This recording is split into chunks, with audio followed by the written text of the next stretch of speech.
ये संसार कठिन परिस्थिति उत्पन्न करता। क्यों?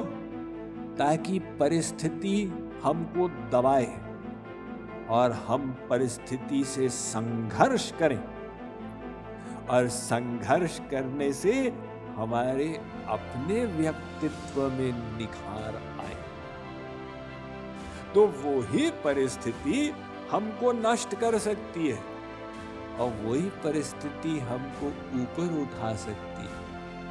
ये सब अपने अपने मनोभाव पर डिपेंड करता है।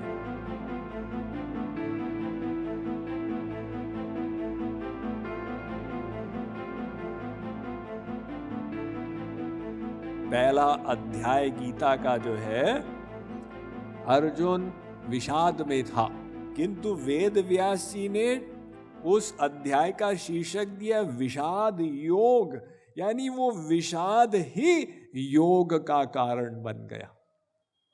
अगर अर्जुन विषाद में नहीं होता, उसको गीता ज्ञान मिलता ही नहीं। वो विषाद से उसको बोध हुआ, मेरे पास ज्ञान नहीं है इस परिस्थिति को हैंडल करने के लिए। और जब वो अपने अभाव का अनुभूति हुई तो ज्ञान की पिपासा हुई, और उस पिपासा को श्री कृष्ण ने पूरा कर दिया।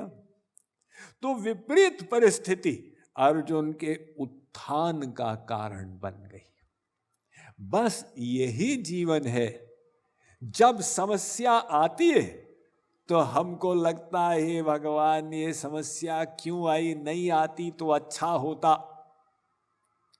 लेकिन जब समस्या को हम जूझ के आगे बढ़ते हैं और पीछे मुड़ के देखते हैं तो पाते हैं कि उस संघर्ष में ही हमारा सबसे अधिक प्रोग्रेस हुआ। वो कठिनाई का सामना करने में हमने भीतर से उन्नति की। तो सबसे इंपॉर्टेंट बात जीवन की क्या है? भीतर की उन्नति। यही हमारा और भगवान का झगड़ा। हम कहते हैं भगवान बाहर की परिस्थिति अच्छी कर दो, उसकी उन्नति कर दो। मेरे पास इतना है, इतना हो जाए, मेरी सामग्री इतनी है, इतनी हो जाए। हम बाहर की उन्नति चाहते और भगवान कहते हैं नहीं, हम बाहर तुमको अशांति देंगे। अरे भगवान आप ऐसा क्यों करते हो? भगवान कहते हैं ताकि तुम्हारी अंदर से उन्नति हो जाए, वो सबसे इंपॉर्टेंट बात। और वो अंदर की उन्नति विपरीत परिस्थिति में ज्यादा होती है। इसलिए तो कुंती देवी का वरदान विश्व विख्यात है ना। कुंती को जब महाभारत समाप्त हो चुकी थी तो अब युधिष्ठिर राजा थे हस्तिनापुर के नरेश, और कुंती राजा की मां है, तो कुंती का स्थान हस्तिनापुर में सबसे ऊंचा हो गया। अब 22 दिन के बाद श्री कृष्ण ने कहा कि मैं चलता हूं वापस द्वारका, मेरा काम हो गया। वो चले रथ पर तो कुंती सामने आके गिर गई। महाराज आप चले जाएंगे, बिना आपके हम कैसे जीवन व्यतीत करेंगे? तो कुंती याद करने लगी श्री कृष्ण की लीलाओं को, भागवत में वर्णन है।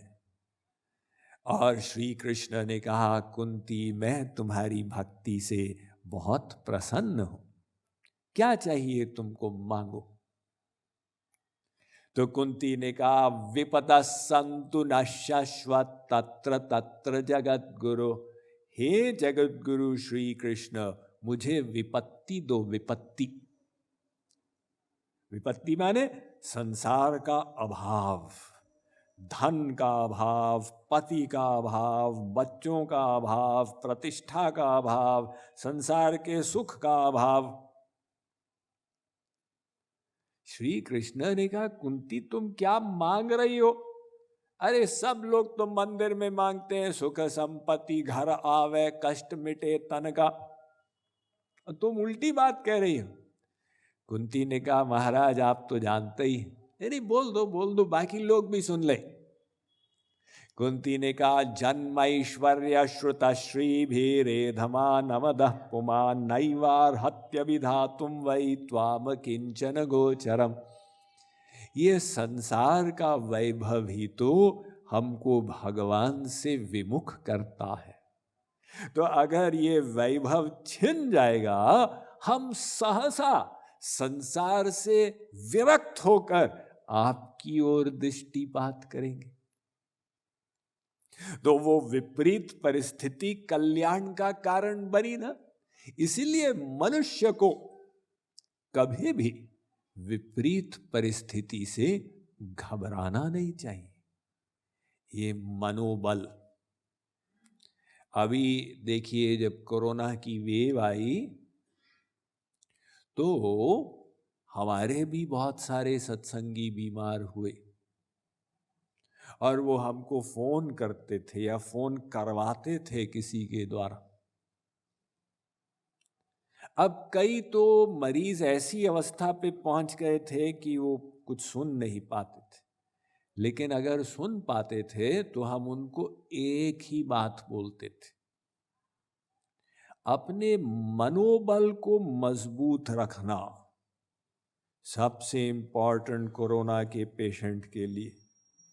उनका SpO2 काउंट वो 84 तक चला गया, 95 और ऊपर होना चाहिए। ऑक्सीजन काउंट 95 से 100 में होना चाहिए, अब 90 हो गया तो कम हो गया, 84 तक चला गया। अब वो वेंटिलेटर लगा देते हैं तो वो मरीज वहां पर घबरा जाता। इसमें सबसे इंपॉर्टेंट बात कौन सी होती? तो सबसे इंपॉर्टेंट बात है मनोबल। जिस मरीज ने अपना मनोबल बनाए रखा, मर रहे हैं, लग रहा है अब शरीर की शक्ति कम हो रही है, इतना कष्ट बढ़ गया, लेकिन मनोबल बनाए रखेंगे तो धीरे धीरे वो वायरस हारने लगा। तो ये प्रत्यक्ष हमको एक्सपीरियंस हुआ मरीजों के साथ। वो सब बोले, स्वामी जी यही बात सबसे इंपॉर्टेंट थी। तो वो विपरीत परिस्थिति में अगर हम मनोबल को बनाए रखेंगे तो वो परिस्थिति को हम सीढ़ी बना के और आगे जा सकते हैं।